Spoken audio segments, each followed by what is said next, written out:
வெற்றி வாழ்வு திருச்சபையினுடைய காலை ஆராதனைக்கு வந்திருக்கிற உங்கள் யாவரையும் நம்முடைய ஆண்டவரும் இரட்சகருமாகிய இயேசு கிறிஸ்துவின் நாமத்தினாலே வாழ்த்தி வரவேற்கிறேன்.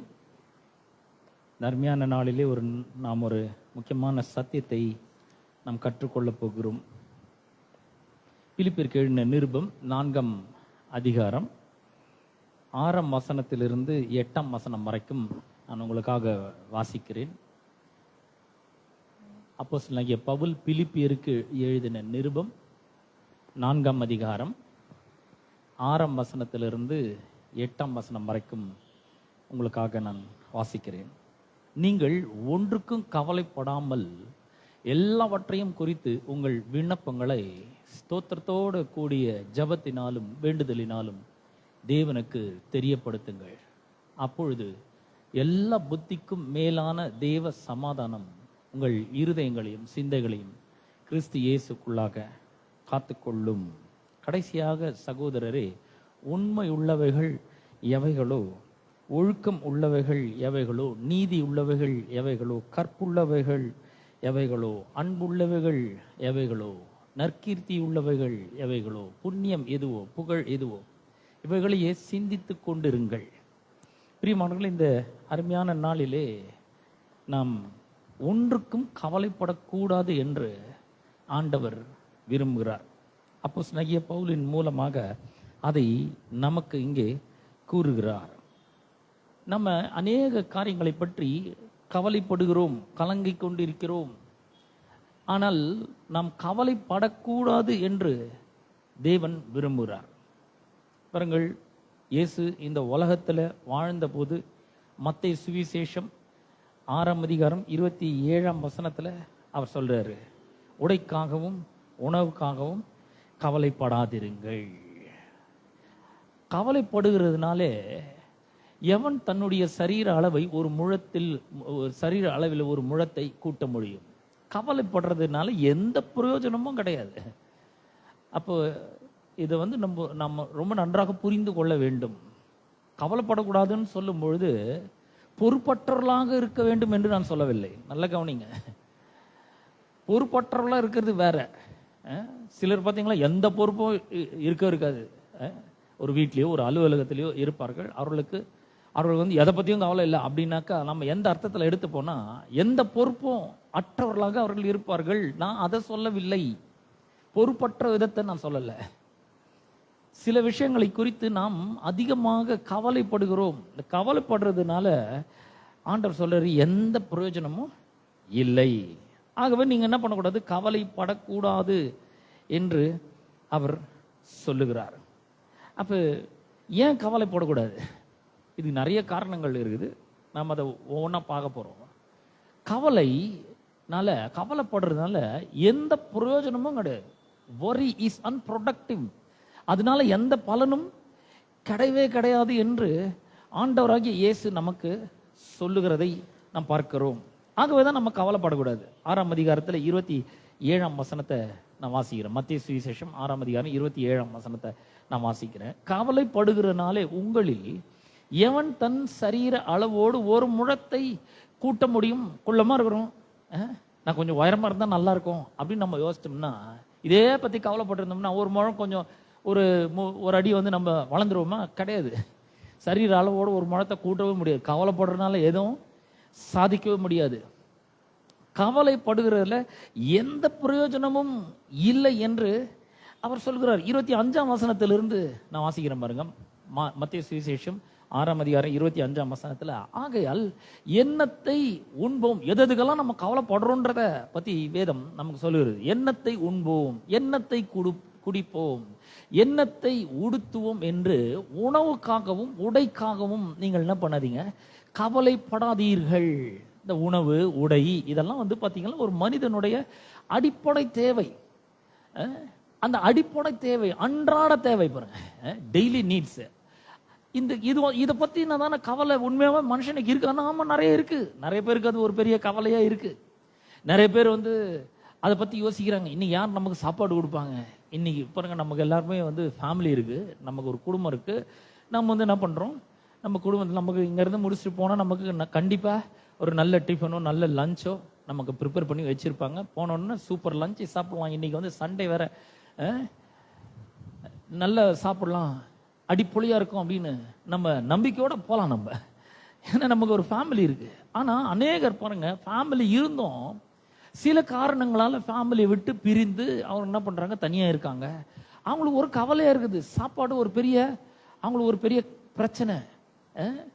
நேரத்துக்கு சாப்பிட முடியாது, நினைச்சதை சாப்பிட முடியாது, நல்லா சாப்பிட முடியாது. சாப்பாடு பத்தி ஒரு கவலை மனிதனுக்கு இருக்கு. ஏன்னா இது அன்றாட தேவை. பாருங்க, அநேகர் அவர்கள் வந்து திக்கற்றவர்களாக இருக்கிறார்கள், கைவிடப்பட்டவர்களாக இருக்கிறார்கள், தனிமையிலே இருக்கிறார்கள். அவர்களுக்கு சாப்பாடு பற்றி ஒரு கவலை இருக்கு. நமக்கு இல்லைன்றதுனால அது எல்லாருக்குமே இல்லைன்னு அர்த்தம் கிடையாது. அப்படி இல்லைன்னா ஏசுங்க சொல்லியே இருக்க மாட்டார். உணவுக்காக யாராவது கவலைப்படுவாங்களா சார்? என்ன சார் நீங்க இந்த மாதிரி சொல்றீங்க?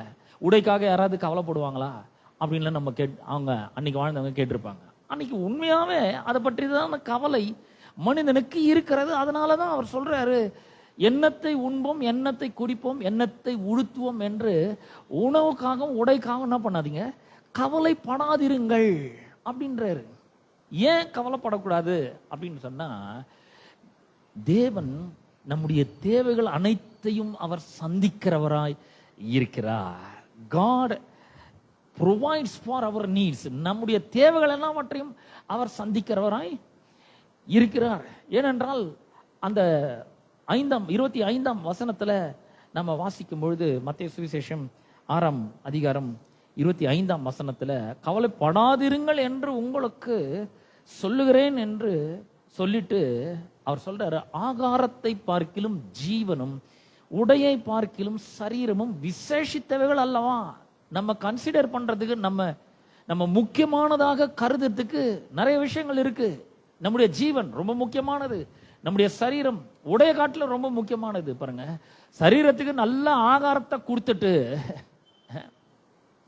ஜீவனுக்கு வேண்டிய எதுவுமே நம்ம செய்யவே இல்லைன்னு வச்சுக்கோங்க, என்ன பிரயோஜனம் பாருங்க. அப்படிதான் ஒருத்தன் என்ன பண்றான், லூக்கா 12ஆம் அதிகாரத்துல அவன் தன்னுடைய சரீரத்துக்கு வேண்டிய எல்லாவற்றையும் சம்பாதிச்சு வைக்கிறான் பாருங்க, சம்பாதிச்சுட்டு வைக்கிறான். 15ஆம் வசனத்துல, லூக்கா 12:15ஆம் வசனத்திலிருந்து வாசிக்கும் பொழுது, பின்பு அவர் அவர்களை நோக்கி, பொருளாசை குறித்து எச்சரிக்கையா இருங்கள், ஏனெனில் ஒருவனுக்கு எவ்வளவு ஆஸ்திகள், திரளான ஆஸ்தி இருந்தாலும் அது அவனுக்கு ஜீவன் அல்ல. நல்ல கவனிங்க, உணவை பார்க்கிலும் ஜீவன் ரொம்ப பெருசு, உடைய பார்க்கிலும் சரீரம் ரொம்ப பெருசுன்றாரு. அது ரொம்ப முக்கியத்துவம் வாய்ந்தது. அப்ப இந்த ஜீவனுக்கு வேண்டியதை கொடுக்காம வெறும் ஆகாரத்தினால நம்முடைய சரீரத்தை மட்டும் திருப்திப்படுத்தினால என்னங்க பிரயோஜனம்னு அவர் கேட்கிறாரு. ஒரு உவமையா அவர் சொல்றாரு, ஒருவனுக்கு திரளான ஆஸ்திகள் இருந்தாலும் அது அவனுக்கு ஜீவன் அல்ல அப்படின்றார். அல்லாமலும் அவர் ஒரு உவமையை அவர்களுக்கு சொன்னார். ஐஸ்வர்யம் உள்ளவனுடைய நிலம் ஒன்று நன்றாய் விளைந்து எக்கச்சக்கமான விளைச்சல்.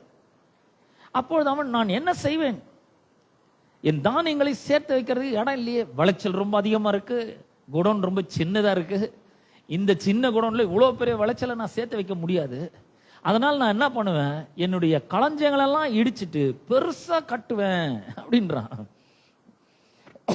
நான் ஒன்று செய்வேன், 18ஆம் வசனம், நான் ஒன்று செய்வேன், என் களஞ்சியங்களை இடித்து பெரிதாக கட்டி எனக்கு விளைந்த தானியத்தையும் என் பொருள்களையும் அங்கே சேர்த்து வைப்பேன். சேர்த்து வச்சுட்டாரு, களஞ்சியத்தை இடிச்சிட்டாரு, விளைச்சல் நிறைய வந்துச்சு, களஞ்சியத்தை இடிச்சிட்டாரு, பெருசா கட்டிட்டாரு, விளைஞ்ச மொத்தத்தையும் கொண்டு போய் குடோன்ல சேர்த்து வச்சுட்டாரு. சேர்த்து வச்சுட்டு அதுக்கப்புறம் ஒண்ணு சொல்றாரு, பின்பு ஆத்துமாவே, இப்ப பாருங்க, இப்ப சரீரத்துக்கு வேண்டிய பொருள்லாம் சேர்த்து வச்சாச்சு, சாப்பாடுக்கு சேர்த்து வச்சாச்சு, நல்ல ஒரு விளைச்சல் எல்லாம் பெரிய குடோனை கட்டி அதை சேர்த்து வச்சாச்சு. இதெல்லாம் வந்து ஆத்துமாவை ரட்சிக்கிறதுக்கு ஏதாவது பிரயோஜனமா இருக்குமா? இல்ல. ஆனா அவர் ஆத்துமாவை சொல்றாரு, ஆத்துமாவே உனக்காக அநேக வருஷங்களுக்கு அநேகம் பொருள்கள் சேர்த்து வைக்கப்பட்டிருக்கிறது. பாருங்க, இந்த உணவை வச்சு ஆத்துமாவை திருப்திப்படுத்த முடியாது. ஆண்டவர் சொல்றாரு, ஒருவன் இந்த உலகம் முழுவதையும் ஆதாயப்படுத்தி கொண்டாலும் தன் ஆத்துமாவை நஷ்டப்படுத்தினால் அவனுக்கு லாபம் என்ன அப்படின்றாரு. ஆத்துமாக்கு தேவையானது வேற ஒண்ணு இருக்கு, சரீரத்துக்கு தேவையானதான் அவர் விளைச்சலை எடுத்து என்ன பண்ணிருக்கிறாரு, சேர்த்து வச்சுக்கிறாரு, களஞ்சியத்தை பெருசா கட்டி இருக்கிறாரு, அதுல நிறைய சேர்த்து வச்சுக்கிறாரு. ஆத்துமாவை பார்த்து சொல்றாரு, ஆத்துமாவே உனக்காக அநேக வருஷங்களுக்கு அநேகம் பொருள்கள் சேர்த்து வைக்கப்பட்டிருது. நீ இளைப்பாரி புசி. ஆத்துமா இளைப்பாருமாங்க. ஏங்க நல்லா சாப்பிட்டாக்கா ஒரு நல்ல ஹோட்டல்ல போய் பிரமாதமான ஒரு ஃபுட்டை ஒன்று சாப்பிட்றோம். இன்னைக்கு வந்து ஒரே டிஷ்ஷுக்கு பல வித்தியாசமான பேர் வச்சு நமக்கு கொடுக்குறாங்க, விலை ஏற்றி நமக்கு கொடுக்குறாங்க. இதே போய் நம்ம சாப்பிட்டு வரோம். சாப்பிட்டுட்டு ஓ அப்படின்னு நம்ம என்ன பண்றோம், பெரிய ஒரு ரசனையே கொடுக்குறோம். ரொம்ப அருமையான ஒரு சாப்பாடு, சூப்பரா இருந்து, இன்னைக்கு ரொம்ப சாட்டிஸ்ஃபைடா இருக்கு, நல்ல டேஸ்டா சாப்பிட்டோம் அப்படின்னு. அது சரீரத்துக்குங்க. ஆத்மாவுக்கு அது எந்த பிரயோஜனத்தையும் கொடுக்காது. அப்ப இவர் என்ன சொல்றாரு, ஆத்மாவே உனக்காக அநேக வருஷங்களுக்கு அநேகம் பொருள்கள் சேர்த்து வைக்கப்பட்டிருது. ஆத்மாவை பார்த்து சொல்றாரு, ஆத்மாவை நீ இளைப்பாரு, நீ புசித்து, நீ குடித்து, நீ பூரிப்பாயிரு. இந்த சாப்பாடு மூலமா ஆத்மா பூரிப்பா இருக்க முடியுமா என்று என் ஆத்மாவோட சொல்லுவேன் என்று தனக்குள்ளே சிந்தித்து சொல்லிக் கொண்டான். உள்ளே பேசுறான் அவன். நிறைய சேர்த்து வச்சுட்டேன் இன்னைக்கு கூட நிறைய பேர் 10 தலைமுறைக்கு உட்காந்து சாப்பிட்ற அளவுக்கு நான் சேர்த்து வச்சுட்டேங்க, நல்லா சேர்த்து வச்சுட்டேன் அப்படின்றாங்க. எனக்கு, என் பிள்ளைங்களுக்கு, என் பேர பிள்ளைங்களுக்கு வரைக்கும் நான் சேர்த்து வச்சுட்டேன் அப்படின்றாங்க. ஆனா ஆத்மாவை பற்றி என்ன அவர் சொல்றாரு, உணவை பார்க்கலும் ஜீவன் ரொம்ப முக்கியமானது, உடைய பார்க்கலும் சரீரம் ரொம்ப முக்கியமானது என்று அவர் சொல்றாரு. இந்த பொருள்கள்லாம் ஆத்மாவுக்கு எந்த பிரயோஜனத்தையும் உண்டாக்காது. அப்ப இந்த 6ஆம் அதிகாரத்திலையும் அவர் கவலையை பத்தி கொஞ்சம் பேசுறத நாம பார்க்கிறோம்.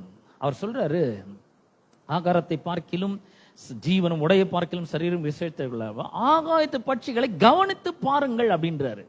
தம்பி கொஞ்சம் அண்ணாந்து இந்த பறவைகள் எல்லாம் கொஞ்சோண்டு பாரு, இந்த பறவைகளை கொஞ்சம் பாரு. அவைகள் என்ன பண்றதுல, விதைக்கிறதும் இல்ல, அறுக்கிறதும் இல்ல, களஞ்சியங்களில் என்ன பண்றதில்ல, சேர்த்து வைக்கிறதும் இல்லை. அவைகளையும் உங்கள் பரமபிதா பிழைப்பூட்டுகிறார். அவைகளை பார்க்கலும் நீங்கள் விசேஷித்தவர்கள் அல்லவா. பாருங்க, இங்க வந்து பரமபிதா எப்படி இயற்கைக்கு அப்பாற்பட்ட விதத்திலே ஒவ்வொரு மனிதனுடைய தேவையும் அவர் சந்திக்கிறார் என்பதை அங்க நம்ம ஆண்டவராகிய இயேசு கிறிஸ்து சொல்றாரு. எண்ணத்தை சாப்பிடுவோம், எண்ணத்தை குடிப்போம், எண்ணத்தை உடுத்துவோம், உணவுக்காகவும் உடைக்காகவும் நிறைய பேர் என்ன பண்றாங்க, கவலைப்படுறாங்க. அது பின்னாடி போறாங்க. பாருங்க, முதல்ல நம்ம வீட்டில் ஒரு பிள்ளை பிறந்ததுல இருந்து எந்த ஸ்கூல்ல அட்மிஷன் வாங்கணும்னு யோசிக்கிறாங்க. இந்த ஸ்கூல்ல அட்மிஷன் வாங்கணும், 3 வயசு ஆகுறதோ இல்லையோ போய் என்ன பண்றாங்க, லைன்ல நிக்கிறாங்க. சில ஸ்கூல்ல வாசல்ல வந்து ராத்திரியே போய் கூட படுத்துக்கிறாங்க, ஏன்னா அட்மிஷன் வாங்கணும் அவங்களுக்கு.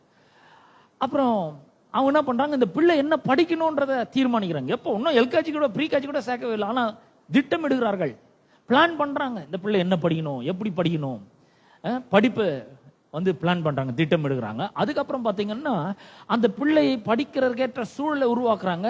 எக்ஸ்ட்ராவா வந்து என்ன பண்றாங்க, டியூஷன் வைக்கிறாங்க. இந்த பிள்ளைக்கு வந்து படிப்பை தவிர வேற எதுவுமே காமிக்க மாட்டாங்க. படிக்கணும் படிக்கணும், நல்ல மார்க் எடுக்கணும், ஏன் நல்ல மார்க் எடுக்கணும், ஏன் நல்லா படிக்கணும், ஏன் நல்ல ஸ்கூல்ல போகணும்னா அப்பதான் அங்க நல்ல ஒரு வேலை கிடைக்கும். சரி, நல்ல வேலை கிடைச்சி என்ன பண்ண போறாங்க, நல்ல வேலை கிடைச்சா தானேங்க அங்க வந்து நல்ல வசதியா இருக்க முடியும், நல்ல சாப்பிட முடியும், நல்ல உடுத்த முடியும், ஒரு கண்ணியமாக ஒரு வாழ்க்கைய வாழ முடியும். ஆகவே பணம் ரொம்ப அவசியங்க. அப்பதான் நல்ல வேலை கிடைக்கும், அப்பதான் நல்லா சம்பாதிக்க முடியும். சரிங்க, நல்ல வேலை செஞ்சு நல்லா சம்பாதிச்சு என்ன பண்ண போறீங்க, நல்லா வாழ்ந்துட்டு மீதி இருக்கிறதெல்லாம் என்ன பண்ணுவேன், எங்களுடைய சந்ததிக்கு சேர்த்து வைப்பேங்க. சரி, சரீரத்துக்கு வேண்டியதெல்லாம் பண்ணியாச்சு, ஆத்மாவுக்கு வேண்டியது ஏதாவது பண்ணியிருக்காங்களா? கிடையவே கிடையாது. ஆத்மாவுக்கு இவ்வளவு முக்கியத்துவம் கொடுக்குறாங்களா? நம்முடைய ஸ்பிரிட்டுக்கு, நம்முடைய ஆவிக்கு அதுக்கு ஒரு முக்கியத்துவம் கொடுக்குறாங்களா? இயேசு சொல்ற, மனுஷன் இந்த உலகம் முழுவதையும் ஆதாயப்படுத்தி கொண்டாலும் தன் ஆத்மாவை நஷ்டப்படுத்தினால், ஆத்மாவை வந்து பட்டினி போட்டா, ஆத்மாவுக்கு எந்த சாப்பாடும் கொடுக்காம, இங்க 3 வேளை 5 வேளை நல்லா சாப்பிட்டுக்கணும், சரீரத்தை நல்லா போஷிச்சுக்கணும், ஆத்மாவுக்கு எந்த உணவையும் கொடுக்காம ஆத்மா மெலிஞ்சி போய் ஒரு சின்ன பிரச்சனைக்கே வந்து அந்த ஆத்மா தோண்டு போய், சோர்ந்து போய், பயந்து போய், கவலைப்பட்டு ஒடுங்கி போய் உக்காந்தாக்கா அந்த ஆத்மால ஒரு பெரிய பலனே இல்லை என்று அர்த்தம். ஆகவே அவர் சொல்றாரு, இதெல்லாம் கொஞ்சம் கவனித்து பாருங்கள். அவைகள் வந்து விதைக்கிறதும் இல்ல, அறுக்கிறதும் இல்ல, களஞ்சத்துல சேர்த்து வைக்கிறதும் இல்ல, ஆனாலும் அவைகளெல்லாம் கர்த்தர் பிழைப்பூட்டுகிறார். எப்படி சூப்பர் நேச்சுரலா ஆண்டவர் இந்த பறவைகளுக்கெல்லாம் ஆகாரம் கொடுக்கிறாருங்க. அவர் சொல்றாரு, இந்த பறவைகள் எல்லாம் பார்க்கலாம், நீங்க ரொம்ப விசேஷித்தரலாம் இருக்கிறீர்கள். அப்ப நாம என்ன பண்ணணும்னா, நம்மளை வந்து ஒரு பெரிய ஒரு ஸ்பெஷலா நம்ம நினைக்கிறதே கிடையாது. நம்மள ஒரு விசேஷித்தரலாமே நம்மளே நினைக்கிறது கிடையாது. மத்தவங்க நினைக்கிறது விடுங்க. ஹலோ, முதல்ல நம்ம வந்து நம்மள விசேஷித்தரலாம் நினைக்கிறோமா? ஆண்டவர் சொல்றாரு, நீ என்னுடைய பார்வைக்கு அருமையா இருக்கிறாய். You are so special to me அப்படின்றாரு. நம்ம நினைக்கிறோமா அதை பத்தி? நம்மளை பத்தி நினைக்கிறோமா? நம்ம ரொம்ப ரொம்ப ஸ்பெஷல் அப்படின்னு என்னைக்காவது உங்களை பத்தி நினைக்கிறீங்களா? இன்னைக்கு நினைக்கணும். கவலைப்படுறதெல்லாம் ஒழிச்சு கட்டிட்டு நம்முடைய வாழ்க்கையில நம்ம என்ன பண்ணணும்? நம்மளை பத்தி ரொம்ப ப்ரெஷஸா நினைக்கணும். அவர் சொல்றாரு, இவைகளை எல்லாம் பரமபிதா என்ன பண்றாரு? பிழைப்பூட்டுகிறார். அவைகளை பார்க்கலும் நீங்கள் விசேஷித்தவர்கள் அல்லவா அப்படின்னு சொல்லிட்டு தான் கவலைப்படுறதுனால எவன் தன்னுடைய சரீர அளவில் ஒரு முழத்தை கூட்ட முடியும். அப்ப இந்த 31ஆம் வசனத்தை வாசிக்கிறேன். ஆகையால் எண்ணத்தை உண்போம், எண்ணத்தை குடிப்போம், எண்ணத்தை உடுப்போம் என்று கவலைப்படாதிருங்கள். நிறைய பேருக்கு இது ஒரு பெரிய கவலை. சாப்பாடு எங்கிருந்து வரும்? துணிமணி எங்கிருந்து வரும்? எங்கிருந்து வரும் அப்படின்ற ஒரு பெரிய ஒரு கேள்விக்குறி அவங்களுக்குள்ள இருக்குது. கவலை இருக்குது, எப்படி வரும்ன்றது. அப்ப இந்த கவலைப்படுறதுனால அது வரப்போறது கிடையாது. முதல்ல அதுல தீர்மானம் வரணும். கவலைப்படுறதுனால அது வரப்போறது கிடையாது. அப்ப நிறைய விஷயங்களுக்காக மக்கள் கவலைப்படுகிறார்கள். உணவுக்காக, உடைக்காக, அல்லது அனுதின தேவைகளுக்காக அவர்கள் கவலைப்படுறாங்க. வேற சிலருக்கு வேற மாதிரி கவலை இருக்கு. 34ஆம் வசனத்தை வாசிக்கிறேன். 34. ஆகையால் நாளைக்காக கவலைப்படாதிருங்கள். ஐயோ, நாளைக்கு மண்டே வச்சா நாளைக்கு நான் வேலைக்கு போகணுமே, 7 மணிக்கு எழுந்திருக்கணுமே, நாளைக்கு ஸ்கூலுக்கு போகணுமே. இன்னைக்கு லீவு, ஆனா மே மாசம், அதனால லீவு. ஆனா நான் சொல்றேன், ஸ்கூல் இருந்துச்சுன்னா வச்சுங்க, ஸ்கூலுக்கு போகணுமே அப்படின்ற ஒரு கவலை. நாளைக்கு என்ன பண்ண போறனோ தெரியலையே, இவங்கிட்ட போய், இந்த மேனேஜர் கிட்ட போய் நான் நிக்க வேண்டியதா இருக்குது, இந்த டீம் லீடர் கிட்ட போய் நான் நிக்க வேண்டியதா இருக்குது, என்னுடைய டிஎல் சரியில்லை, மேனேஜர் சரியில்லை, ஐயோ நாளைக்கு வர மண்டே ஏகப்பட்ட பேர் வருவாங்க, என்ன பண்றதுன்னே தெரியல அப்படின்னு நாளைக்காக என்ன பண்றாங்க? நிறைய பேர் கவலைப்படுகிறார்கள். மத்தேயு 13ஆம் அதிகாரத்துல இயேசு ஒரு உவமையை சொல்றார். விதைக்கிறவனை பற்றி உவமை சொல்றாரு. அந்த உவமையில பாத்தீங்கன்னா உலக கவலை அது பத்தி அவர் சொல்றார். உலக கவலைகள், ஐஸ்வர்யத்தின் மயக்கம், மற்றவர்களை குறித்து உண்டாகிற இச்சை, இதெல்லாம் வசனத்தை என்ன பண்ணா நெருக்கி போடுகிறது. உலகத்தை பத்தி கவலை. இந்த உலகம் போற போக்கு பாருங்க, நம்ம எல்லாம் எப்படி இருப்போனே தெரியல. 2050 உலகமே அழிஞ்சிடுமா, தண்ணி இவ்வளவு தூரம் வந்துடுமா, சென்னையே முழுகிடுமா, இதெல்லாம் சிலர் கவலை இருக்கு பாருங்க. அப்ப உலக கவலை நிறைய பேருக்கு. மத்த 5ஆம் அதிகாரத்துல 38ஆம் வசனத்துல இயேசு கிறிஸ்துவோட சீஷர்கள் இயேசுவோடு கூட படகுல வந்து கொண்டு இருக்கிறார்கள். அவங்க அப்ப பெரிய காற்று, கடல் கொந்தளிப்பு உண்டாகிறது, பெரிய பெரிய அலைகள் உண்டாகிறது. அப்ப இயேசு பாத்தீங்கன்னா எங்கன்னா இவர் பாத்தீங்கன்னா அவர் போய் கப்பலின் பின்னணியத்துல தலையணை வச்சு தூங்கிட்டு இருக்கிறாரு. தூங்கிட்டு இருக்கும்போது அந்த சீஷர்லாம் இயேசுவை பார்த்து கேட்கிறாங்க, ஏங்க நாங்க மடிந்து போறது உமக்கு கவலை இல்லையா? பாருங்க, சிலர் என்ன பண்றாங்கன்னா, நம்ம கூட இருக்கிறவங்க தாங்கள் கவலைப்படுறது மட்டும் இல்லாமல் நம்ம கவலைக்குள்ளாக ஆழ்த்துகிறார்கள். ஏங்க உங்களுக்கு கொஞ்சம் கூட கவலை இல்லையா? உங்களுக்கு கொஞ்சம் கூட அக்கறையா இல்லையா? நாங்கள் மடிந்து போகிறது உமக்கு கவலை இல்லை. பாருங்க, நமக்கு ஒரு பெர்ஃபெக்ட் எக்ஸாம்பிள் யார் அப்படின்னு சொன்னா இயேசு கிறிஸ்து தான் நமக்கு ஒரு பெர்ஃபெக்ட் எக்ஸாம்பிள். அவர் எப்படிப்பட்டவரா இருந்தார் பாருங்க. எப்படிப்பட்டவரா இருந்தார்னா, மார்க் சுவிசேஷத்துல 12ஆம் அதிகாரத்துல 14ஆம் வசனத்துல அவரை பற்றி அருமையா சொல்லப்பட்டிருக்குது. அவர்கள் போதகரே, நீர் சத்தியம் உள்ளவர் என்றும் எவனை குறித்தும் உமக்கு கவலை இல்லை என்றும் அறிந்திருக்கிறோம். நீர் முகதாட்சியம் இல்லாதவனாய் தேவனுடைய மார்க்கத்தை சத்தியமாய் போதிக்கிறீர்.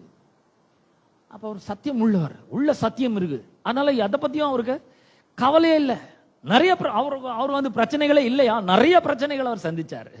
ஒரு முறை ஒரு பெரிய குன்றின் மேல அவரை தள்ளி விடுறதுக்கு பாக்குறாங்க.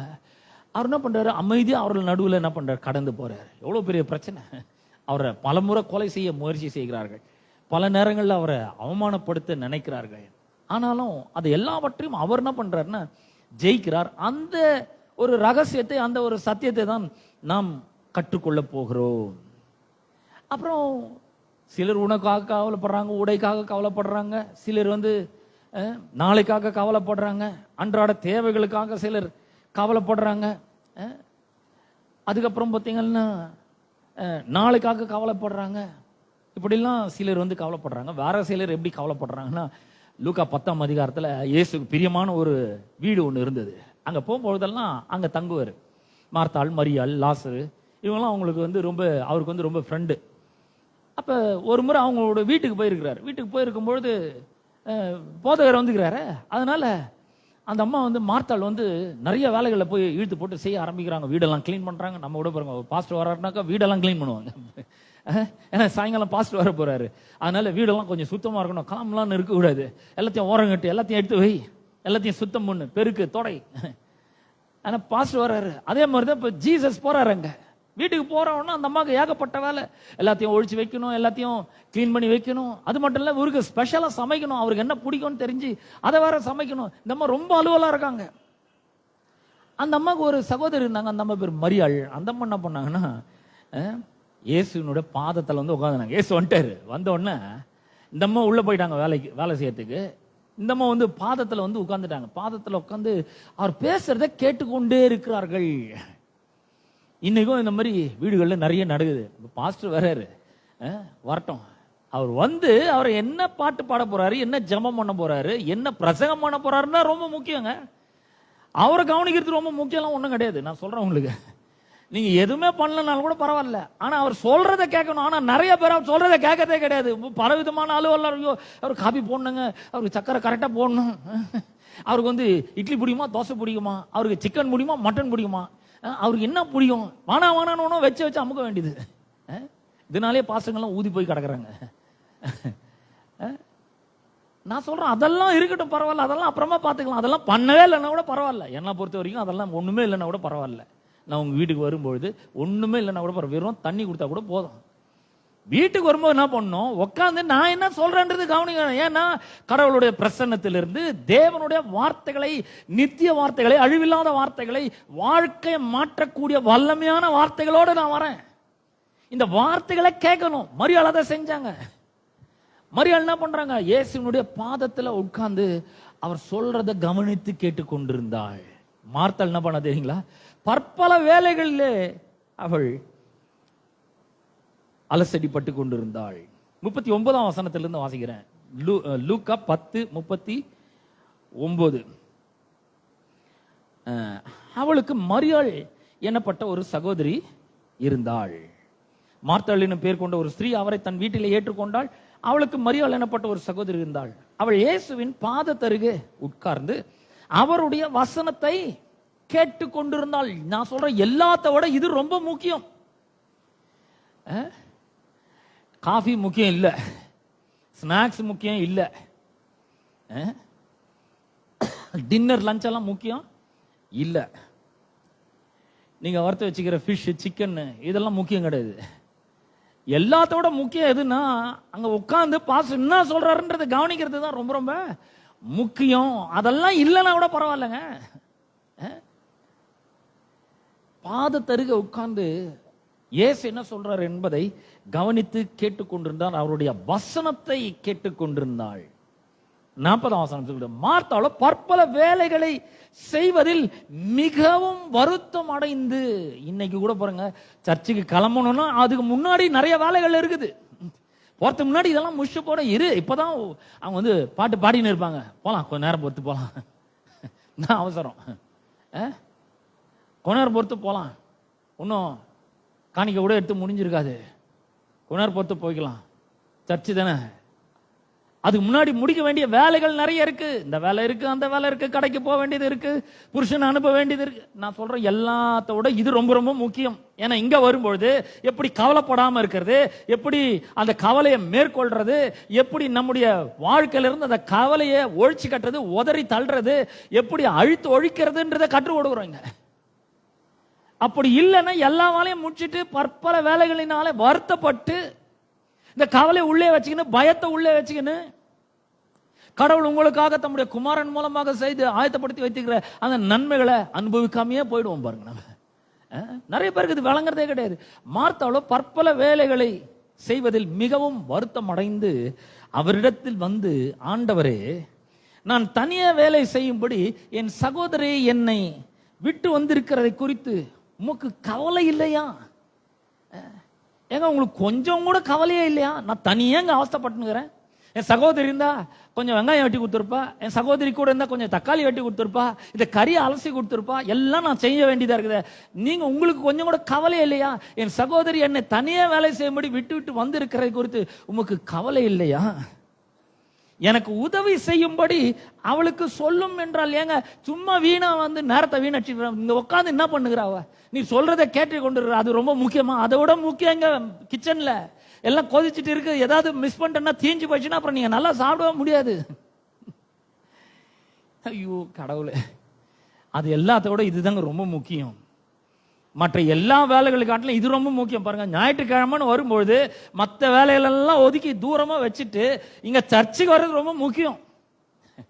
அவருடைய பிரசன்னத்துல வந்து உட்கார்றது ரொம்ப ரொம்ப முக்கியம். அவருடைய பிரசன்னத்துல பேரானந்தம் இருக்குது. அவருடைய பிரசன்னத்துல ஒரு பெரிய விசுவாச தூண்டுதல் இருக்கு. அவருடைய பிரசன்னத்துல கைடன்ஸ் வழிகாட்டுதல் இருக்கு. அவருடைய பிரசன்னத்துல சமாதானம் இருக்கு. அவருடைய பிரசன்னத்துல பேரின்பம் இருக்கு, சந்தோஷம் இருக்கு.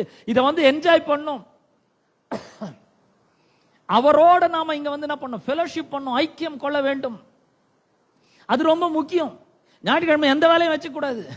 இந்த பாருங்க, ஆண்டவரை வந்துக்கிறாரு, அவரை வச்சு எவ்வளவு செய்யலாம். அவர் சொல்றதுல எவ்வளோ பவர் இருக்கு, அவருடைய வார்த்தையில எவ்வளவு வல்லம் இருக்கு. அவருடைய வாயை திறந்தாவே சுகம் உண்டாகுது. அவருடைய வாயை திறந்தாவே வந்து பெரிய விடுதலை உண்டாகுது. பிசாசுகள்லாம் நடுநடுங்கி ஓடுது. அவர் வாயை திறந்து பேசினாவே உள்ளார்ந்த ஒரு சுகம் உண்டாகுது. மன கவலெல்லாம் நீங்குது. மன பிறழ்வுல இருக்கிற மனிதர்கள் எல்லாம் சொஸ்தமாகிறார்கள்.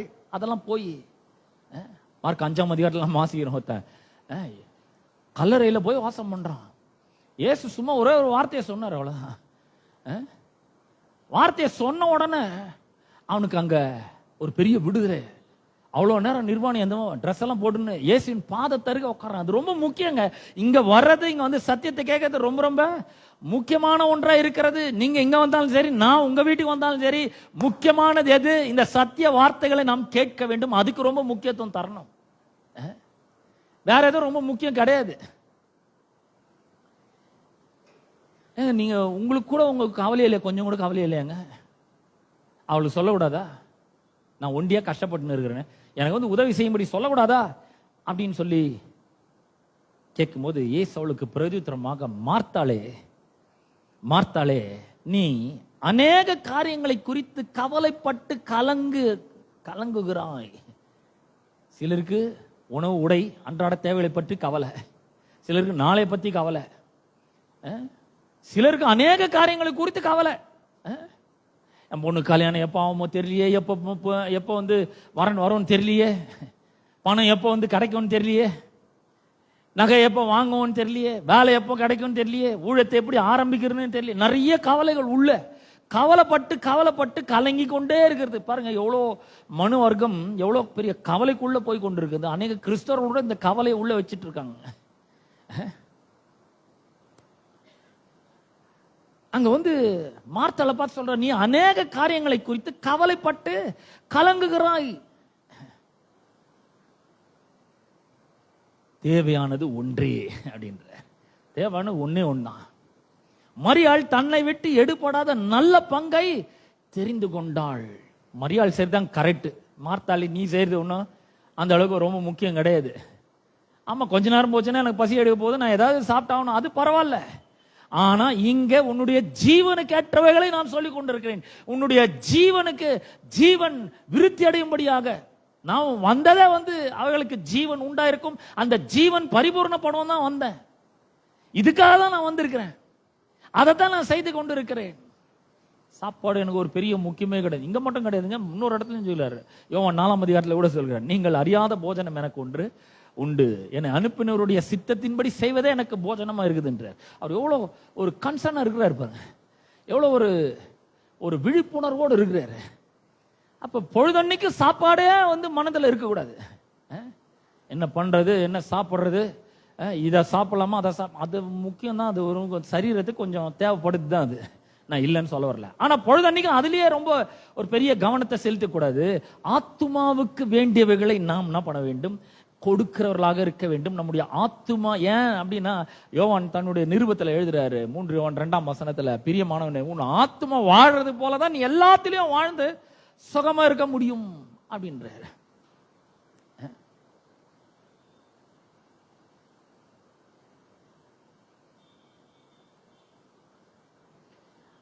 அப்ப எவ்வளோ ஒரு ஏன் வந்து நம்ம கவலைப்படக்கூடாதுன்னா, நீதிமொழிகள் 12ஆம் அதிகாரம் 25ஆம் வசனத்துல நாம இப்படி வாசிக்கிறோம். நீதிமொழிகள் 12ஆம் அதிகாரம் 25ஆம் வசனம் சொல்லுகிறது, மனுஷனுடைய இருதயத்தில் இருக்கிற கவலை அவனை ஒடுக்கும். கவலை என்ன பண்ணுதான், இருதயத்துல கவலை இருக்கும் பொழுது அது என்ன பண்ணிடுது, ஒடுக்குகிறது.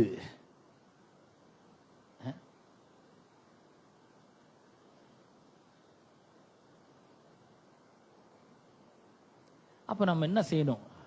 லூக்கா 21ஆம் அதிகாரம் 14ஆம் வசனத்துல அவர் இப்படி சொல்றார். லூக்கா 24ஆம் அதிகாரம் 14ஆம் வசனத்துல அவர் சொல்றாரு, 34ஆம் வசனத்திலையும் வர்றாரு, சொல்றாரு, உங்களை விரோதிக்கிறவர்கள் ஒருவரும் எதிர் பேசவும் எதிர் நிற்கவும் கூடாத வாக்கையும் ஞானத்தையும். 14ஆம் வசனம், ஆகையால் என்ன உத்தரவு சொல்லுவோம் என்று கவலைப்படாதிருக்கும்படி உங்கள் மனதிலே நிர்ணயம் பண்ணி கொள்ளுங்கள். மனதில் நிர்ணயம் பண்ணணும். என்ன பண்ண, கவலைப்படாத இருக்கணும். அவர் சொல்றாரு, கடைசி காலத்துல என்னென்ன நடக்கும்னு சொல்றாரு. உங்களை கொண்டு போய் அதிகாரிகளுக்கு முன்பாக நிக்க வைப்பாங்க, ஆலோசனை சங்கங்களுக்கு முன்பாக ஜபாலயத்தை கொண்டு போய் நிக்க வைப்பாங்க. அதனால அப்ப நீங்க கவலைப்படாதீங்க. இன்னத்தை பேசுறதுன்னா கவலைப்படாதீங்க. அந்நேரத்தில் நீங்க பேச வேண்டியது உங்களுக்கு அருளப்படும், அது கூட நீ கவலைப்படாத அப்படின்றாரு. அது மட்டும் இல்ல, கவலைப்படாதிருக்கும்படி உங்கள் மனதில் என்ன பண்ணுங்கள், நிர்ணயம் பண்ணுங்கள் அப்படின்றாரு. அப்ப இந்த கவலை ரொம்ப மோசமானது, கவலை பிரயோஜனமற்றது. கவலைப்படுறதுனால எதுவும் நடக்க போறது கிடையாது. நம்முடைய வாழ்க்கையில ஒரு முன்னேற்றம் வரப்போறது இல்லை, பொருளாதாரத்தில் ஒரு விடுதலை வரப்போறது இல்லை, நம்ம நினைக்கிற காரியங்கள் கைகூடி வரப்போறது இல்லை. கவலைப்படுறதுனால அதெல்லாம் ஒன்றும் நடக்க போறது இல்லை. அப்புறம் ஏன் கவலைப்படணும்? ஏன் சொல்ல கவலைப்படாத. அப்ப கவலைப்படாமல் இருக்கிறதுக்கு சில காரணங்கள் இருக்கு இல்லையா? ஒண்ணு, தேவன் நம்முடைய எல்லா தேவைகளையும் அவர் சந்திக்கிற தேவனா இருக்கிறார். நான் வாசித்தேன் இல்லையா, மத்தேயு சுவிசேஷத்துல 6ஆம் அதிகாரத்துல நம்ம சில வசனங்கள் வாசம்ல, அந்த 6ஆம் அதிகாரத்துல கடைசி பகுதிகளை நான் உங்களுக்காக வாசிக்க விரும்புகிறேன். 32ஆம் வசனத்தை வாசிக்கிறேன். 31ஆம் வசனம் நம்ம ஏற்கனவே வாசித்தது தான். இதற்கெல்லாம் கவலைப்படாதிருங்கள், இவைகளெல்லாம் அஞ்ஞானிகள். அஞ்ஞானிகள் யாரு? கடவுளை அறியாதவர்கள். கடவுள் யார், அவர் எப்படிப்பட்டவர், அவர் எவ்வளவு உண்மை உள்ளவர், அவர் எவ்வளவு சொன்ன சொல் தவறாதவர், அவருக்கு எவ்வளவு வல்லமை இருக்கிறது, அவர் எவ்வளவு சர்வ ஞானியா இருக்கிறார், உங்கள்ட்ட அண்ணாவிலிருந்து சொல் பிறவாததற்கு முன்னே அதெல்லாம் மறிந்திருக்கிறார், அவர் எவ்வளவு பெரியவருங்க, அவருக்கு எல்லாமே தெரியும். நம்ம என்ன சூழ்நிலையில் இருக்கிறோம், என்ன பிரச்சனையில் இருக்கிறோம், நம்மளுடைய பலவீனங்கள் என்ன, நம்ம என்னென்னலாம் நினைக்கிறோம், என்னெல்லாம் பார்க்கிறோம், என்னெல்லாம் எல்லாம் என்னெல்லாம் பண்றோம்னு எல்லாமே அவருக்கு தெரியும். அதனால அவர் சொல்றாரு, இதுக்கெல்லாம் கவலைப்படாத. ஏன்னா கடவுளை அறியாதவர்கள் இது பின்னாடி போறாங்க, இதெல்லாம் நாடி தேடுறாங்க. ஆனால் இவைகள் எல்லாம் உங்களுக்கு வேண்டியவைகள் என்று உங்கள் பரமபிதா என்ன பண்ணியிருக்கிறார், அறிந்திருக்கிறார். அறிந்திருக்கிறார்னு என்ன அர்த்தம்? அவர் சந்திப்பார், அவ்வளவுதான். ஒரு குடும்பத்தை எடுத்துங்க, ஒரு நல்ல தகப்பன் இருக்கிறாருன்னு சொன்னா பிள்ளைகளுக்கு என்ன தேவை என்பதை அவர் அறிந்திருக்கிறார். அறிந்திருக்கிறார்னு என்ன அர்த்தம்? அதை எப்ப வேணா செய்யறதுக்கு ரெடியா இருக்கிறாருன்னு அர்த்தங்க. ஹலோ, ஒரு நல்ல தகப்பன் இருக்கிறாருன்னா பிள்ளைகள் பசியா இருக்கிறது கண்டிப்பா தெரியும் அவங்களுக்கு. ஆச்சரியமா இருக்கும் பிள்ளைகளுக்கு. ஏதாவது சாப்பிட்றியா அப்படின்னு கேட்கும் பொழுதே ரொம்ப ஆச்சரியமா இருக்கும். நான் பசியா இருக்குது, இவருக்கு எப்படி தெரியும்? அவங்களுக்கு உண்மையாவே சாப்பிடணும் போல இருக்கும். ஒரு நல்ல தகப்பனுக்கு இதெல்லாம் தெரியும். பிள்ளைகளுக்கு இந்த டைம்ல இது தேவை, இதை ஆசைப்படுறாங்க, இதை வாங்கி தரணும், எல்லாமே தெரியுது. அறிந்திருக்கிறார்கள் என்ன அர்த்தம்? அதை செய்ய ரெடியா இருக்காங்கன்னு அர்த்தம். அதை செய்ய தயங்கவும் மாட்டாங்க. அதுக்காக எவ்வளவு பணம் செலவானாலும் அதை செய்ய தயங்க மாட்டார்கள் அர்த்தம். அப்போ நம்ம இந்த உலக பிரகாரமா இருக்கிற அந்த நல்ல தகப்பன்மார்களே அவ்வளோ நல்லவங்களா இருக்கும் பொழுது, பரலோக பிதா அவர் பூரண சர்க்குணரா இருக்கிறார். அவர் எவ்வளவு நல்லவர், அவர் எவ்வளவு பூரண சர்க்குணர், அவர் எவ்வளவு ரேஞ்ச், அவருடைய ரேஞ்ச் எவ்வளவு பெருசு, ரொம்ப பெருசு. உங்க அப்பெல்லாம் ஒன்றும் பெரிய, அவரோட ஒப்பிடும்போது ஜுஜிபி அதெல்லாம்.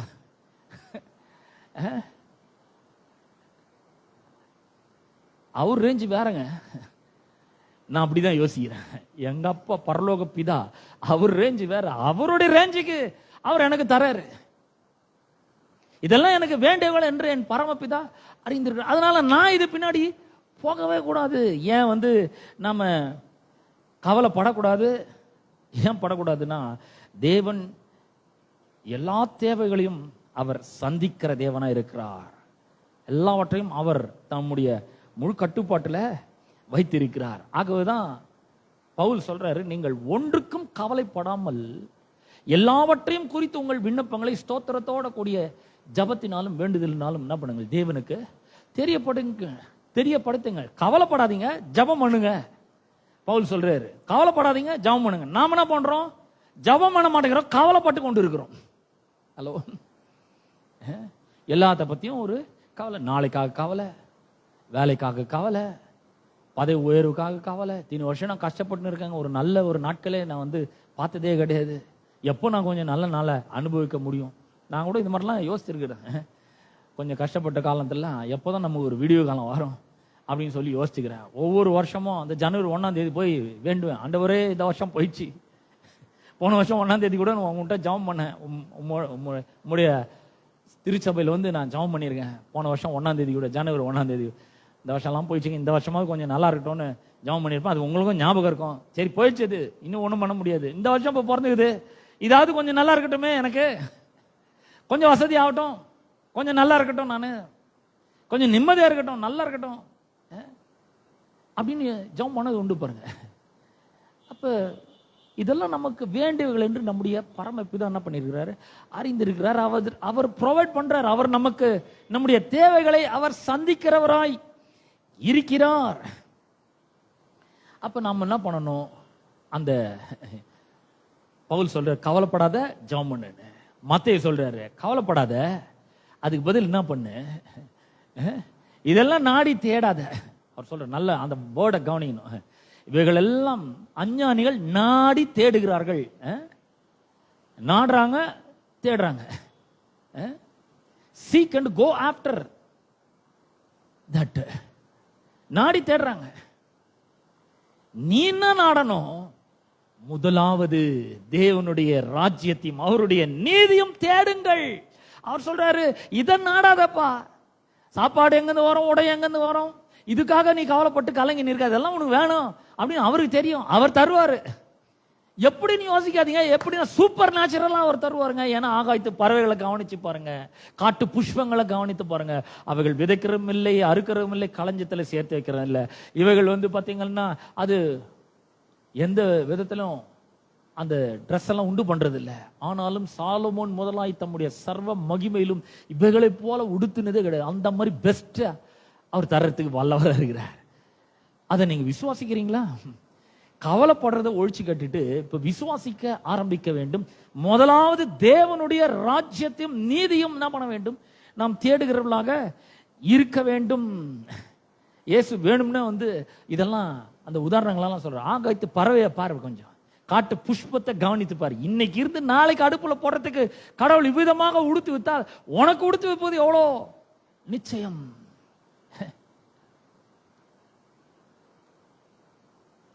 நான் சொல்றேன், அவர் ரொம்ப பெஸ்டா தர்றாருங்க. ரொம்ப அவரை விசுவாசிச்சுட்டு அவரை நாடணும்னு வச்சுக்கோங்களேன். அவர் ரொம்ப பெஸ்டா தர்றாரு, எனக்கு தர்றாரு, நல்ல பெஸ்டா தர்றாரு. நல்ல பெஸ்ட் ஷர்ட் பேண்ட்லாம் போட்டதே கிடையாது, ஆனா இப்ப போடுறேன் நல்ல. அவர் தர்றாரு. நானா போய் எடுத்தேன்னா ஏதாவது ரேஞ்சு ரொம்ப கம்மி, அதுல போய் எடுத்துட்டு இருப்பேன். ஆனா அவர் தரும்போது பாத்தீங்கன்னா வேற லெவல். அப்படிதான் நான் ஒரு இடத்துல வேலை செஞ்சுட்டு இருந்தேன் பாருங்க. ஒரு சின்ன பொறுப்புல இருந்தேன் நான். அந்த இடத்துல எனக்கு உள்ள ஆசைகள் நிறைய இருக்கு. லூயி பிலிப் போடணும், ஆரோ போடணும், இந்தியன் டெரைன் போடணும், நிறைய பிராண்டெல்லாம் இருக்குது. வேன் ஹுசேன் போடணும், இந்த மாதிரிலாம் நிறைய ஷர்ட்டுங்கெல்லாம் இருக்கு போடணும். ஆனா அதை வாங்குற அளவுக்கு எனக்கு இருந்தது பணம். ஆனா என்னோட குடும்பத்தை தூக்கின்னு வரத்துக்கே எனக்கு சரியா இருந்தது. அதெல்லாம் எனக்குன்னு எதுவும் செஞ்சுக்கவும் முடியல. ஒரு நாள் ஒருத்தர் வந்தாரு. வந்துட்டு எனக்கு அன்னைக்கு பர்த்டே. அன்னைக்கு பார்த்தீங்கன்னா அதுக்கு முந்தின நாள் அவர் ஒரு அருமையான ஒரு ஷர்ட் ஒன்று ப்ரெசென்ட் பண்ணார். இதே மாதிரி பிங்க் கலர்ல தான். வாங்கி பார்த்தா லூயி பிலிப் ஷர்ட். இது ஏகப்பட்ட ரேட். இது அருமையான. நான் கண்டிப்பாக எடுத்தே இருக்க மாட்டேன். ஏன்னா அப்போ இருந்த சூழ்நிலைக்கு நான் அந்த பிராண்டை நான் என்ன பண்ணவே மாட்டேன், எடுத்தே இருக்க மாட்டேன். ஏன்னா அது இருந்த வேற ஏதாவது செலவுக்கு ஒன்று மைண்ட் அப்படி போயிடும், அந்த மாதிரி ஒரு மென்டாலிட்டி. ஆனா பாருங்க, அவர் கொடுக்குறாரு. அவர் கொடுக்கும் பொழுது ரொம்ப அற்புதமா கொடுக்குறாரு. நல்ல அருமையான ஒரு பிராண்டடா கொடுக்குறாரு அவரு. அப்ப அவருக்கு சொல்றாரு, நீ முதல்ல நீ விசேஷத்தமா நினை, சும்மா கவலைப்படாத. நான் என்ன பண்ணுவாங்க, எனக்கு யாருமே கிடையாதுங்க, என்னை யாரும் கண்டுக்கிறதே கிடையாது, யாரும் எனக்கு உதவி செய்யறதே கிடையாது, நான் தனி ஆளா இருக்கிறேன், உங்களுக்கெல்லாம் பரவாயில்ல. ஆனா நான் பாத்தீங்கன்னா நான் தனியா இருக்கிறேன். நான் தனியா சமாளிக்கணும். இந்த உலகத்துல வாழணும், இந்த தனியா வாழணும், நான் சமாளிக்கணும். என்ன பண்றது? நான் சொல்றேன், ஒரே ஒருத்தர் ஆண்டவர் மட்டும் இருந்தா போதுங்க உங்க கூட. நீங்க தனியாவே கிடையாது. அவர் சொல்றாரு, நான் உங்களை திக்கற்றவர்களாக விடவே மாட்டேன் அப்படின்றாரு. அப்ப அவர் சொல்றாரு, நம்ம கவலைப்படக்கூடாது. அதுக்கு பதில் நம்ம என்ன பண்ணணும்? ஜெபிக்கணும். பவுல் சொல்றாரு. மத்தேயு என்ன சொல்றாரு?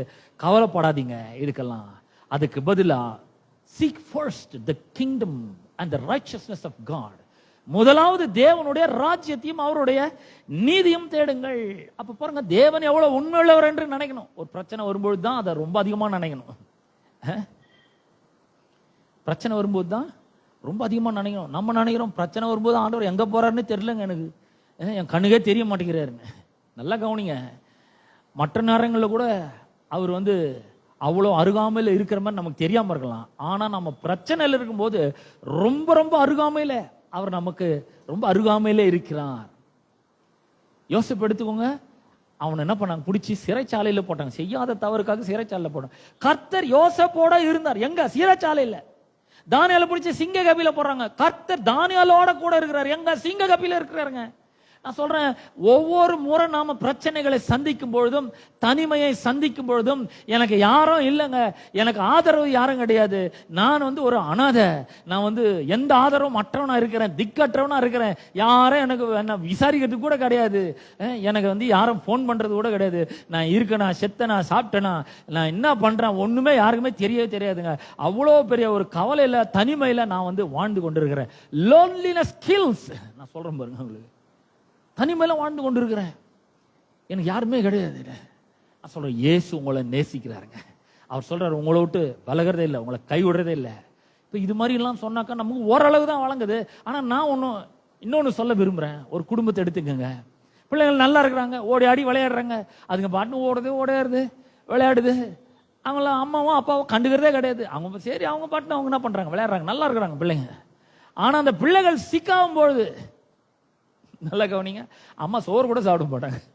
ஆனா எனக்கு பசிக்கல, ஏன் புள்ள சிக்கா இருக்குது, அது எழுந்துக்கணும், கண்ணு திறக்க மாட்டேங்குது, ஓடி ஆடி விளையாட மாட்டேங்குது, எப்ப பார்த்தாலும் அழுதுன்னு இருக்குது, அதுக்கு என்ன கஷ்டமோ, அதுக்கு என்ன தொந்தரவு பண்ணுதோ தெரியல, நான் அது கூடவே இருக்கணும். என்ன பண்றாங்க? அம்மா கூடவே இருக்கிறாங்க, 24 மணி நேரம் கூடவே இருக்கிறாங்க, ராத்திரி பகல் முழிக்கிறாங்க, கண்ணு முழிக்கிறாங்க, காலே போட்டுக்கிறாங்க. ஐயோ, இந்த குழந்தை இந்த மாதிரி இருக்கே, சிக்கா இருக்கு. நான் சொல்றேன், நம்ம ஆண்டவர் கூட அப்படிதான். மற்ற நேரங்கள் எப்படியோ அவர் கூட தான் இருக்கிறார், நம்ம அந்த அளவுக்கு உணர்றதில்லை.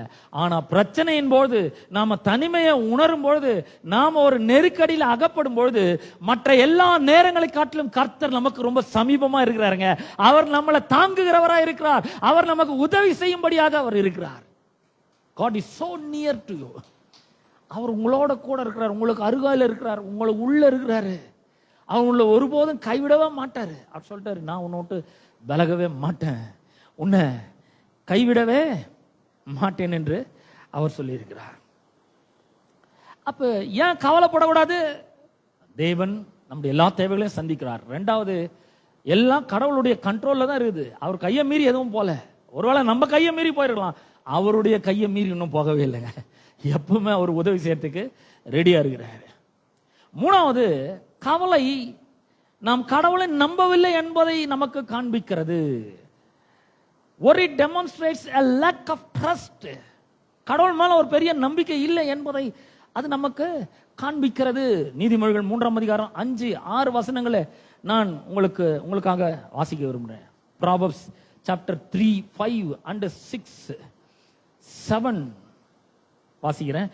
உன் சுய புத்தியின் மேல் சாயாமல் உன் முழு இருதயத்தோடும் கர்த்தரிடத்தில் நம்பிக்கையா இருந்து உன் வழிகளில் எல்லாம் அவரை நினைத்துக்கொள், அவரே உன் பாதைகளை செவ்வைப்படுத்துவார்.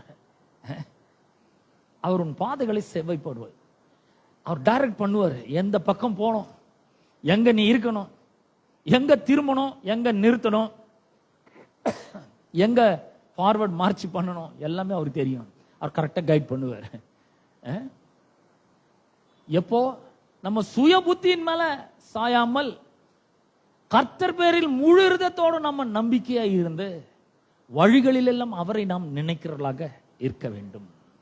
அப்ப காலையில எழுந்தோன்னா, ஐயோ நீங்க என்ன ஆக போதோ தெரியலங்க, ஒரே பயமா இருக்கு, வேலைக்கு போறதுக்கு ரொம்ப பயமா இருக்கு, நேத்தே இந்த பிரச்சனை ஆரம்பிச்சிச்சு, இன்னைக்கு என்ன நடக்குமோ தெரியல அப்படின்ற ஒரு பயத்தோடும் சந்தேகத்தோடும் கவலையோடும் போகக்கூடாது. இன்னைக்கு ஆண்டவர் என் கூட இருக்கிறாரு. நான் ஸ்கூலுக்கு போனா, நான் ஹாஸ்பிட்டலுக்கு போனா, நான் என்னோட வேலை ஸ்தலத்துக்கு போனா அவர் என் கூட வராரு. எந்த பிரச்சனை வந்தாலும் அவர் எனக்கு ஞானத்தை தருகிறார். அதிலிருந்து நான் வெளியே வருவேன், அந்த பிரச்சனையை நான் மேற்கொள்ளுவேன். அவர் என்னோட கூட இருக்கிறார், எனக்கு தைரியத்தை தருகிறார். கவலைப்பட மறுக்கிறேன். நான் என்னுடைய சுய புத்தியின் மேல சார மாட்டேன். கர்த்தர் பேர்ல முழு நம்பிக்கையா இருப்பேன், முழு இருதயத்தோட அவர் மேல நம்பிக்கையா இருப்பேன். 7ஆம் வசனம் சொல்லுது, நீ உன்னை ஞானி என்று எண்ணாதே, கர்த்தருக்கு பயந்து தீமையை விட்டு விலகு, அது உன் நாபிக்கு ஆரோக்கியமும் உன் எலும்புகளுக்கு ஊனமாகும். கர்த்தர் மேல நம்பிக்கை வைக்கிறத விட்டுட்டு நம்ம கவலைப்பட்டுட்டு இருந்தாக்கா அதனால ஒன்றும் நடக்கவே நடக்காது. நாம நம்முடைய வழிகளை கர்த்தரிடத்தில் என்ன பண்ண வேண்டும், ஒப்புவிக்க வேண்டும். ஏன்னா கவலைப்பட்டோம்னா அவர் ஆமாங்க அவர் சர்வ வல்லவர், ஏன்னா என் பிரச்சனையிலேருந்து அவரால் விடுவிக்க முடியாது, அந்த அளவுக்கு பவர் இல்லை அவருக்கு அப்படின்ற மாதிரி ஆயிடாது. எவ்வளோ மோசம் பாருங்க. அப்படி இருக்கக்கூடாது, கவலைப்படக்கூடாது. ஏன் கவலைப்படக்கூடாது? ஏன் கவலைப்படக்கூடாதுன்னா அவர் நம்மை விசாரிக்கிறவராய் இருக்கிறார். 1 பேதுரு 5ஆம் அதிகாரம் 7ஆம் வசனத்துல நாம் வாசிக்கிறோம், அவர் உங்களை விசாரிக்கிறவரானபடினாலே உங்களுடைய கவலைகள் பாரங்கள் எல்லாவற்றையும் அவர் மேல வைத்து விடுங்கள். 1 Peter 5:7 இப்படி சொல்லுகிறார், அவர் உங்களை விசாரிக்கிறவரானபடினால God cares deeply for us. சாதாரணமான கேர் இல்லைங்க, அவர் நம்ம மேல அன்பும் அக்கறையும் உள்ள தேவனா இருக்கிறார். அவர் நம்மள ரொம்ப நேசிக்கிறார். மற்ற இந்த உலகத்துல உங்களுக்கு நெருக்கமான யாரா இருந்தாலும் சரி, உங்களுடைய கணவனா இருக்கலாம், மனைவியா இருக்கலாம், அல்லது உங்களுடைய அப்பாவா இருக்கலாம், அம்மாவா இருக்கலாம், அல்லது உங்களுடைய நண்பர்களா இருக்கலாம், உறவினர்களா இருக்கலாம், உடன் பிறந்தவர்களா இருக்கலாம், எல்லாரை விட ரொம்ப அன்பும் அக்கறையும் உள்ளவராக தேவன் இருக்கிறார். அதனால நாம் என்ன பண்ணக்கூடாது, கவலைப்படவே கூடாது. அது மட்டும் இல்ல, கவலைப்படும் பொழுது அதனால எந்த பிரயோஜனமும் இல்லை, நாம வாசித்துட்டோம். அது மட்டும் இல்ல, அவருடைய கிருபை என்றென்றைக்கும் நம்மோட கூட இருக்கிறபடினாலே நம்ம கவலைப்பட வேண்டிய அவசியம் இல்லை. ஒவ்வொரு நாளுக்கும் அவருடைய கிருபை போதுமானதா இருக்கிறது. புலம்பல் புஸ்தகத்துல நாம 3ஆம் அதிகாரத்துல அருமையா அந்த வசனங்களை நாம வாசிக்கிறோம். புலம்பல் 3ஆம் அதிகாரத்துல Lamentation chapter 3 and verses 22 and 23, 22, 23. நாம் நிர்மூலமாகாது இருப்பது கர்த்தருடைய கிருபையே, அவருடைய இரக்கங்களுக்கு முடிவில்லை, அவைகள் காலைதோறும் புதியவைகளா இருக்கிறது. God's grace is sufficient for each day. ஒவ்வொரு நாளுக்கும் கர்த்தருடைய கிருபை போதுமானதா இருக்கிறது. இன்னைக்கு எனக்கு கர்த்தருடைய கிருபை போதுமானதா இருக்குது, நாளைக்கு நியூ கிரேஸ், புதிய கிருபை அவர் எனக்கு தராரு, நாளைக்கு உங்களுக்கு புதிய கிருபை வச்சிருக்கிறாரு. அப்போ ஒவ்வொரு நாளும் காலையிலேன்னு சொன்னா, ஆண்டவரே உங்களுடைய கிருபை எனக்கு தாங்க, இந்த நாளுக்குரிய கிருபை எனக்கு தாங்க, உங்களுடைய உண்மை பெரிதா இருக்குது, உங்களுடைய கிருபை புதிதா இருக்கிறது, நாளுக்கு நாள் அது புதிதா இருக்குன்னு சொல்லிக்கிறீரே, ஆண்டவரே இந்த கிருபை எனக்கு தாங்க. இன்னைக்கு அந்த கிருபை பெற்றுக்கொள்றேன், அந்த விசேஷித்த சக்தியை நான் பெற்றுக்கொள்கிறேன் என்று நாம பெற்றுக்கொள்ள வேண்டும். அப்ப ஒண்ணு, கவலைப்படாம ஜெபிக்கணும். எப்படி ஜெபிக்கணும்? கர்த்தர்ட்ட போய் நேர்மையா உண்மையா ஜெபிக்கணும். ஆண்டவரே எனக்கு பயமா இருக்குது அப்படின்னா பயமா இருக்குதுன்னு சொல்லணும்.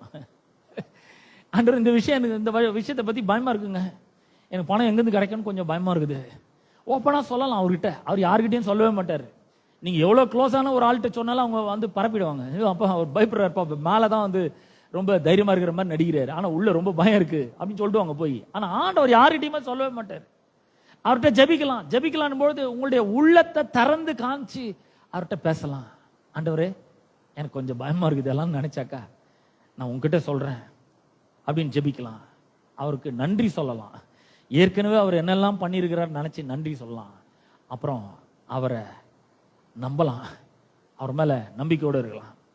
ரெண்டாவது, ஏன் நம்ம கவலைப்படக்கூடாதுன்னா, காட்ஸ் கேரக்டர் இருக்கு பாத்தீங்களா, தேவன் உண்மை உள்ளவரா இருக்கிறார், அன்புள்ளவரா இருக்கிறார், அக்கறை உள்ளவரா இருக்கிறார், சத்தியம் உள்ளவரா இருக்கிறார், நீதி உள்ளவரா இருக்கிறார். இந்த கேரக்டர் ஆஃப் காட் இருக்கு பார்த்தீங்களா, அது மேல நம்ம கவனத்தை செலுத்துகிறவர்களாக இருக்க வேண்டும். நான் உண்மை இல்லாதவனா இருக்கலாம், ஆனா அவர் உண்மை உள்ளவரா இருக்கிறாருங்க. அவர் சொன்ன சொல்லு தவறாதவர், சொன்ன கண்டிப்பா கேட்பார். அவர் ரொம்ப அன்புள்ளவரா இருக்கிறாரு, எம்மால அன்பும் அக்கறை உள்ளவரா இருக்கிறாரு. ஏன்னா நான் அவருடைய பிள்ளையா இருக்கிறேன் என்பதை நாம் உறுதி செய்ய வேண்டும். கவலைப்படக்கூடாது, ஜெபிக்கணும். ரெண்டாவது, கவலைப்படக்கூடாது. ஏன் கவலைப்படாம என்ன பண்ண, கடவுளுடைய குணாதிசயங்களை நினைச்சு பார்க்கணும். மூணாவது, கவலைப்படாம கடவுளுடைய வார்த்தைகளை நாம் தியானிக்கிறவர்களாக இருக்க வேண்டும். கடவுளுடைய வார்த்தையை தியானிக்கணும். 119 சங்கீதம் 105 வசனம் சொல்றது, கர்த்தாவே உம்முடைய வசனம் என்னுடைய கால்களுக்கு தீபமும் என் பாதைக்கு வெளிச்சமுமாய் இருக்கிறது அப்படின்றாரு. பயப்படும் போது ஏசாயா 41:10 ஞாபகம் வரணும். நீ பயப்படாதே, நான் உன்னுடனே கூட இருக்கிறேன். நீ திகையாதே, நான் உன்னுடைய தேவன். நான் உன்னை பலப்படுத்தி உனக்கு சகாயம் பண்ணுவேன். என் நீதியின் வலது கரத்தினால் உன்னை தாங்குவேன். 1 பேதுரு 5:7 ஞாபகம் வரணும். கர்த்தர் என் மேல அன்பு மக்கரம் உள்ளவராக இருக்கிறார். என்னுடைய கவலைகளை எல்லாம் அவர் மேல வைக்கிறேன், நான் கவலைப்பட மறுக்கிறேன். ரோமர் 8:28 சொல்லுகிறது, அன்றியும் அவருடைய தீர்மானத்தின்படி அழைக்கப்பட்டுள்ளாய் தேவனிடத்தில் அன்பு கூறுகிறவர்களுக்கு சகலமும் நன்மைக்கு ஏதுவாக நடக்கிறது. Meditate God's word. அடுத்து என்ன பண்ணோம், நம்முடைய எண்ணங்களை, நம்முடைய தாட்ஸ் இருக்கு பாருங்க, அதை அவர் மேல பிக்ஸ் பண்ணோம். நல்ல காரியங்கள் மேல பிக்ஸ் பண்ணோம். பிலிப்பியர் 4:8 சொல்லுகிற, 4:6 சொல்லுகிற, கவலைப்படாதீங்க, ஜெபம் பண்ணுங்க. 7ஆம் வசனம், அப்பொழுது எல்லா புத்திக்கும் மேலான தேவ சமாதானம் உங்கள் இருதயங்களையும் சிந்தைகளையும் கிறிஸ்தேசுக்குள்ள காத்துக்கொள்ளும் சொல்லிட்டு 8ஆம் வசனத்தில் சொல்லுது, கடைசியாக என் சகோதரர், உண்மை உள்ளவைகள் எவைகளோ, ஒழுக்கம் உள்ளவைகள் எவைகளோ, நீதி உள்ளவைகள் எவைகளோ, கற்புள்ளவைகள் எவைகளோ, அன்புள்ளவைகள் எவைகளோ, நற்கீர்த்தி உள்ளவைகள் எவைகளோ, புண்ணியம் எதுவோ, புகழ் எதுவோ, அவைகளையே சிந்தித்துக் கொண்டிருங்கள். Fix your thoughts on good things. உங்களுடைய எண்ணங்களை அது மேல வைக்கணும்.